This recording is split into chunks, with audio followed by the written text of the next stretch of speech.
आज थोड़ा different division हम लोग सीखने वाले। देखो ये रहा 19 और ये रहा 95, 114, 133, 011, 011। अब इसको कैसे डिवाइड करेंगे? तो सबसे पहली बात ये है कि आप यहाँ पे देखिए, ठीक है, यहाँ पर कि यहाँ 19 है और यहाँ पे 95 है, तो 19 का टेबल 5 तक पढ़ेंगे, ठीक है। तो 95 आता है ना, 9 का टेबल 19 का टेबल 5 टाइम्स पढ़ेंगे तो कितना आएगा बोलो? 95 आया, माइनस हुआ, कैंसिल हो गया ना। क्या बचा? इसको हम ऐसे क्रॉस करेंगे, क्या बचा? कुछ नहीं यहाँ। तो अब हम ये ऊपर से, कहाँ से? ऊपर से, हाँ 1 लाएंगे। क्या लाएंगे? 1 नीचे की ओर, ठीक है। तो 1 जब लाएंगे हम, 1 हमने लिख लिया, ओके, 1 हमने लिख लिया।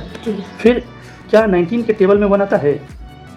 बताइए, नहीं आता ना। फिर हमें एक और चीज़ की आवश्यकता पड़ गया, और वो क्या है? 1। फिर हम 1 नोट कर लेंगे। क्या अब 11 19 के टेबल में आता है? अभी भी ये छोटा है ना ये। तो अब आप 4 भी नोट करेंगे, लेकिन उससे पहले यहाँ पे डबल डिजिट दिख रहा है, इस वजह से डबल डिजिट के वजह से यहाँ पे 1 0 बैठाया जाता है, ठीक है, याद रखेंगे, है ना। ऊपर से डबल डिजिट के लिए, है ना, कोशिएंट में यानी कि भागफल में एक 0 ऐड किया जाता है, 1 0 ऐड किया जाता है। अब तो 11 भी नहीं कटने वाला है ना, तो 11 भी नहीं कटने वाला है, तो हम क्या करेंगे, यहाँ से ये 4 भी नोट कर लेंगे, 4 भी नोट कर लेंगे, ठीक है। ये 114 हो गया। अब डबल डिजिट के बाद तीसरी डिजिट जब हमने नोट किया तो फिर एक और वहाँ पे 0 आएगा। बताइए समझ में? हाँ, डबल डिजिट के बाद जब जैसे ही ट्रिपल डिजिट ऊपर से नोट करेंगे तो एक और 0 बढ़ जाएगा, और 19 के इधर भी 0 ना। हाँ, डबल डिजिट पर एक 0। अब उसी के बाद आप एक डिजिट ऊपर से नोट करते जाएंगे ना, एक तो यहाँ पे एक 0 ऐड होता जाएगा। जैसा कि यहाँ पे 11 उतारा आपने, तो डबल डिजिट पर एक 0 आपने दे दिया, लेकिन अभी ये नहीं कि माइनस करने के बाद अगली बार नहीं, अभी आपने 4 को भी नोट कर लिया, क्योंकि वो नहीं कटने वाला था, तो आप एक और 0 ऐड करेंगे, और 19 6 114 होता है। ये भी माइनस होगा तो कैंसिल। बात आया समझ में? उसी तरीके से अब आप देख कर बताइए मुझे कि क्या अब ऊपर से नोट करना जरूरी नहीं हो गया? ऊपर कौन नोट करेंगे बताइए? ये 1 नोट करना पड़ेगा, फिर 3 नोट करना पड़ेगा, क्योंकि 1 भी नहीं कैंसिल होगा 19 से, 3 भी नहीं, फिर एक और 3 नोट करना पड़ेगा। तो डबल डिजिट तो मैंने क्या कहा था कुछ देर पहले? 1 0 डालने के लिए। अभी तो ट्रिपल अंक आ रहा है ना उधर, नहीं, ये 3, ये वाला 3 जो है वो ट्रिपल डिजिट है, ठीक है। 1 ऊपर से 3 और एक और 3। अब 19 का टेबल जब हम देखते हैं तो याद आता है कि 19 के टेबल में है क्या? 133। 7 टाइम्स लगेगा, 133 हम नोट करेंगे, माइनस करेंगे, खत्म हो जाएगा, ठीक है। तो अभी भी तो ऊपर बाकी है ना, 0 बाकी है। तो चलिए उस 0 को हम यहाँ पे लाते हैं। क्या उस 0 की वैल्यू यहाँ पे है? पहले की वैल्यू तो इसकी कोई वैल्यू नहीं है। या अगर आप चाहते भी हैं कि चलो 0 आ गया तो हम कैंसिल कर दें, तो 19 में क्या ऐसा चीज़ से मल्टीप्लाई कीजिएगा कि 0 आ जाए? 0 से ही आपको गुना करना पड़ेगा, 0 से गुना आपको करना पड़ेगा, तब तो कटेगा ना। 0 से गुना कीजिएगा तब ना आके 0 का कैंसिल होगा।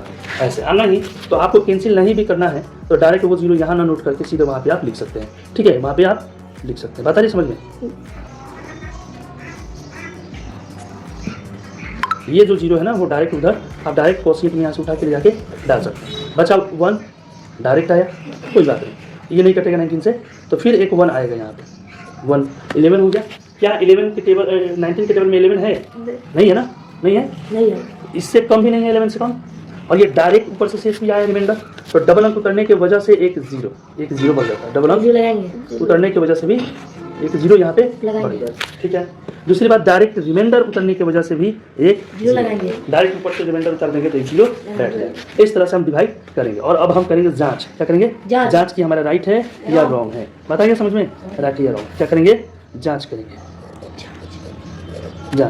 तो जांच करने के लिए कौन सा चाहिए सूत्र?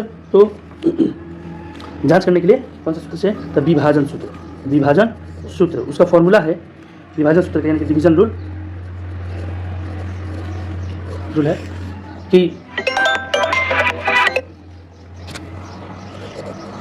भाजक गुने भागफल जोड़ शेष फल बराबर भाज्य। अब इसमें भाजक कौन है? भाजक उसको कहते हैं डिवाइजर, भागफल को कहते हैं कोशिएंट, शेषफल को रिमाइंडर, ठीक है, इज इक्वल टू भाज्य को डिविडेंड। डिविडेंड कहते हैं। तो अब डिवाइजर इसमें कौन हुआ? तो डिवाइजर ये हुआ, डिवाइजर ये हो गया डिविडेंड, ये हो गया कोशिएंट, ये हो गया रिमाइंडर। नियम क्या है? डिवाइजर और कोशिएंट में गुना कीजिए। डिवाइजर कौन है? 19 और फिर आप मल्टीप्लाई कीजिए 500 607 000 में, और लास्ट में जो रिमाइंडर है उसे आप ऐड कीजिए। और देखिए कि यहाँ पे जो आपको दिख रहा है ना 95114 है ना 1133001 ये आता है कि नहीं आता है? अगर आता है तो आपका राइट है, नहीं आता आपका राइट नहीं है। बात समझ गए? इस तरह से ये डिवीजन